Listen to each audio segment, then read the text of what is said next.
Eh bien, pendant qu'on regardait les 5 tricks de la semaine, il s'est mis à pleuvoir ici à Verbier. Alors j'ai décidé d'aller dans un endroit couvert, la patinoire, pour essayer le karting sur glace. Tout de suite, voici l'histoire de Surge Project. C'est un groupe de potes passionnés de parapente qui parcourent le monde à la recherche de nouveaux spots d'où personne n'a encore eu l'idée de s'envoler. Ils ont déjà été en Tanzanie, au Maroc ou encore en Éthiopie. Et tout de suite, je vous propose qu'on voyage avec eux.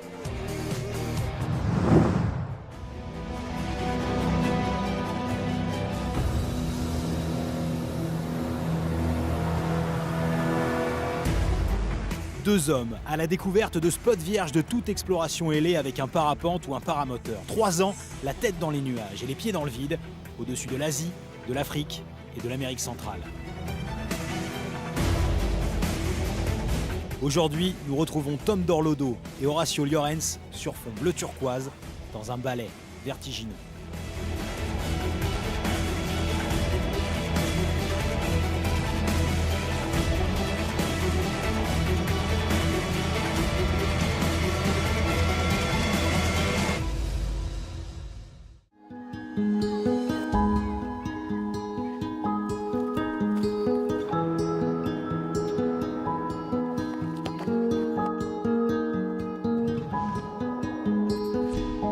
Là, du coup, le projet Surge nous a emmenés cette fois-ci en Polynésie française, spécialement dans les Tuamotu et les îles Marquises. Et cette fois-ci, on utilisait un bateau comme moyen de locomotion. C'était assez original, c'est exceptionnel.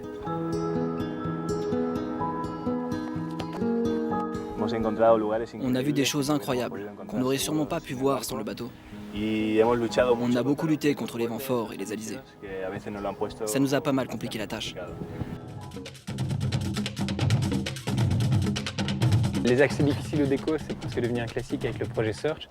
On a volé en Afrique dans des parcs naturels, dans des réserves, dans des endroits vraiment bien perdus et très difficiles d'accès, que ce soit au Kenya, en Tanzanie, au Botswana, au Pakistan aussi, des trucs où il faut monter 2 ou 3 heures à pied. C'est vrai qu'ici c'était encore plus particulier parce qu'il fallait arriver en bateau, monter en montagne, chercher à la machette un petit chemin, trouver un endroit pour décoller, c'était pas toujours évident. Et en général on n'avait pas d'atterrissage en bas, donc ça a fait chaque fois des vols un petit peu engagés quand même.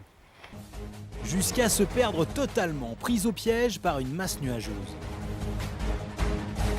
Estoy totalmente perdido, he salido de la nube a Sotavento, detrás de la isla. No puedo regresar, tengo que ir al mar, tengo que ir al mar. El barco está a punto de salir, van a salir con una radio. À l'amérissage, Horacio n'a qu'une seule idée en tête, garder sa radio hors de l'eau, son seul lien avec les secours. ¿Alguien me copia?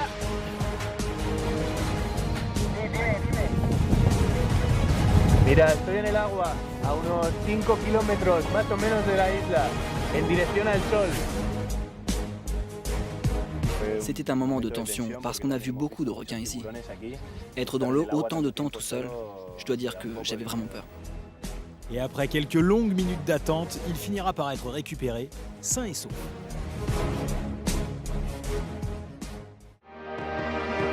Mais des vols engagés, il n'y en a pas eu qu'un, comme ici en Éthiopie, avec quelques mètres carrés de roche comme seul salut.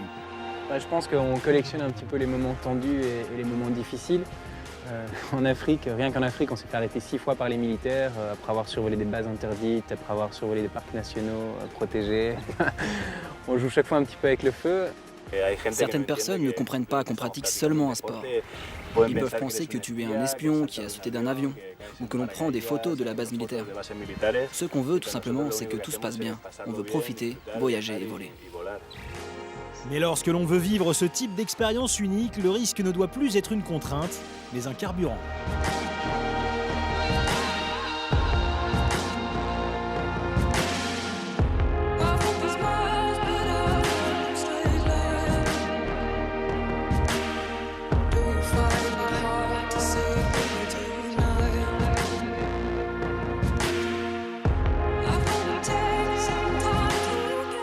Le projet Surge ne se limite pas seulement au parapente et à l'aventure, c'est aussi, ce qui est génial, c'est que c'est un vecteur de rencontres magnifique. Quand on arrive en vol dans les villages, ou en paramoteur, ou en parapente, ou même en voilier, les portes s'ouvrent et on est en général invité chez les gens, on rencontre un paquet de monde, donc c'est assez génial.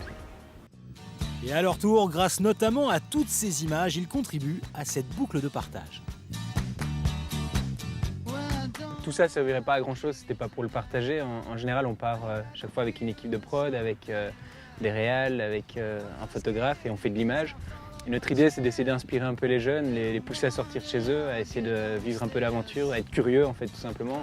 On veut dire tout simplement aux gens qu'il y a autre chose que la ville, qu'il y a un monde à découvrir. Parfois c'est facile de prendre la voiture, d'aller dans la nature et commencer à marcher. Découvrir qu'il y a autre chose ailleurs, comme dans les Alpes ou les Pyrénées. Il y a plein de sites hallucinants en Europe. On espère en tout cas motiver les gens à faire du parapente ou seulement sortir pour découvrir le monde.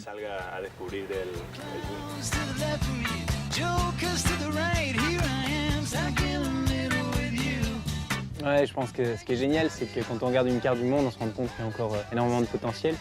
Il y a des chaînes de montagnes partout dans le monde, il y a plein de trucs à voir, plein de trucs à découvrir. Donc la liste est encore longue, là, on est déjà en train de travailler sur les prochains projets et je pense que ça va être pas mal du tout.